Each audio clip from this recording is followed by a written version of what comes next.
Hey guys, need to locate your lost iPhone? Let me show you how to easily do it, so follow along this simple tutorial step by step. Now let's begin. So first off, start by opening the Settings app on your device and then click on your name at the top. So now when inside, click on the Find My option, and here make sure that the Find My iPhone option is enabled and the Share My Location is enabled too. Now when we got that, you can exit the settings and then open the Find My app.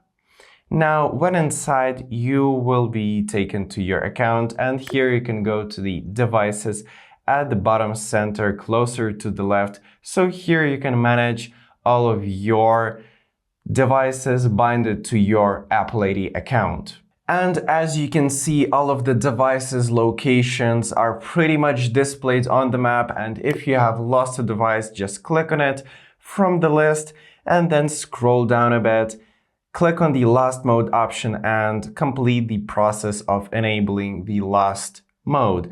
Now from the same page, you can also erase this device if you're sure that this device is stolen or simply lost, to secure your data. So that's pretty much it, guys. Thank you for watching and subscribe for more tips.